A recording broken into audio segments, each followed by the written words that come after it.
recovering from West Nile virus, as he reported in the New York Times today.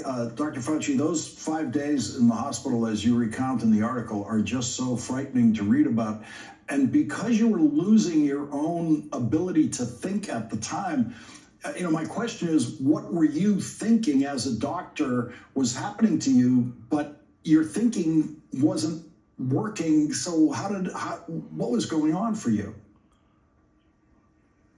It's fear. It's just complete helplessness. I've never had that feeling before in my life, Lawrence. Completely helpless, lying there, not able to move, feeling horrible, but not knowing what the end game is, because I didn't know what I had.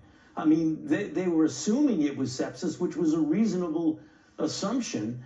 They were thinking of West Nile, so they drew the serology for West Nile, which came back after I got home. But I wouldn't wish this on anybody. This is a very bad disease, which is one of the reasons why I wrote the op-ed in the New York Times to call attention to the fact that this is the most common mosquito-borne infection in the United States at present.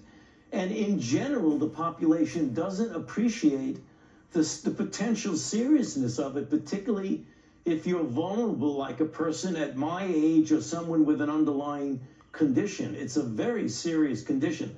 I'm very lucky that I recovered completely, and many people don't.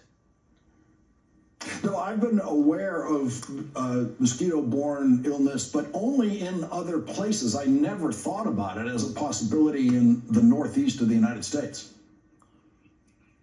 That's what most people think, Lawrence. You bring up a very good point, that if you talk at the intelligent man or woman in the street, and you talk about mosquito-borne infection, they think about malaria in Africa or strange diseases in lower income, underdeveloped or poor countries. No, it's right here in Washington, D.C. Dr. Anthony Fauci, we are out of time, and I am so glad you could join us tonight, and hope you can join us again soon. Thank you very much for having me, Lawrence. Appreciate it. Thank you. Thank you. We'll be right back.